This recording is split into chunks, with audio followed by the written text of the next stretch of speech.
Bismillahirrahmanirrahim. Assalamualaikum warahmatullahi wabarakatuh. Perkenalkan, nama saya Husnul Hatimah dengan NIM 70200121082. Nah, pada kesempatan kali ini saya akan menjelaskan salah satu penyakit menular, yaitu penyakit kolera. Nah, adapun definisi atau pengertian dari penyakit kolera itu sendiri, yaitu penyakit yang menginfeksi saluran usus bersifat akut yang disebabkan oleh bakteri Vibrio cholerae. Nah, adapun jenis dan cara penularannya. Ada dua jenis umum Vibrio cholerae. Yang pertama yaitu Vibrio cholerae serogroup 01 dan Vibrio cholerae serogroup 01 non bakteri. Nah, cara penularan penyakit kolera ini. Seseorang bisa terkena penyakit kolera dengan minum air atau makan makanan yang tercemar oleh bakteri Vibrio cholerae tersebut. Nah, selama epidemi biasanya tinja orang yang terinfeksi dapat menyebar dengan cepat di daerah dengan pengobatan yang tidak memadai limbah dan air minum. Bakteri ini akan masuk melalui makanan atau air minum yang terkontaminasi secara langsung ataupun tidak langsung oleh tinja atau muntahan dari orang yang terinfeksi. Nah, makanan dan minuman pada saat itu diolah dengan air yang tercemar dan dijual oleh pedagang kaki lima.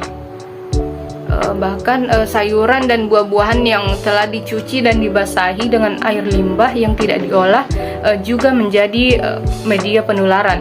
Kemudian penyebab dari penyakit kolera.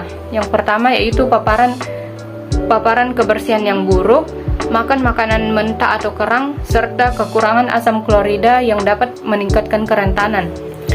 Kemudian gejala penyakit kolera. Nah, pada orang yang fesesnya ditemukan bakteri kolera, mungkin selama 1 hingga 2 minggu belum merasakan keluhan berarti.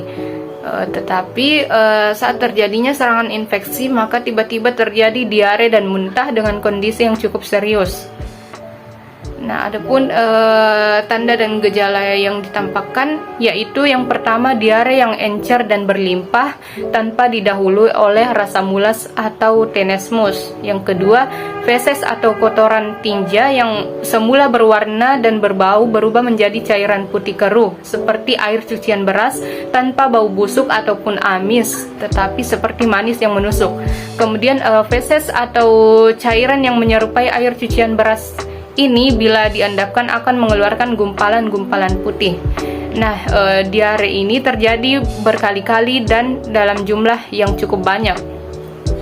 Kemudian terjadinya muntah setelah didahului dengan diare yang terjadi.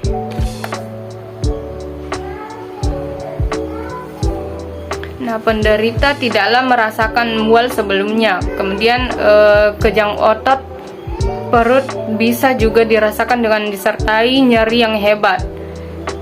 Banyaknya cairan yang keluar akan menyebabkan terjadinya dehidrasi dengan tanda-tanda seperti detak jantung cepat, mulut kering, lemah fisik, mata cekung, hipotensi, dan lain-lainnya. Yang bila tidak segera mendapatkan penanganan pengganti cairan tubuh yang hilang dapat mengakibatkan kematian. Nah, adapun pencegahan dari penyakit kolera ini yaitu yang pertama penjernihan cadangan air dan pembuangan feses yang memenuhi standar. Kemudian meminum air yang sudah terlebih dahulu dimasak, menghindari sayuran mentah atau ikan dan kerang yang dimasak sampai tidak sampai matang. Kemudian sayuran dan buah-buahan harus dicuci dengan larutan kalium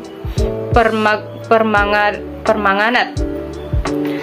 Kemudian pemberian antibiotik tetrasiklin bisa membantu mencegah penyakit pada orang-orang yang sama-sama menggunakan perabotan rumah dengan orang yang terinfeksi kolera.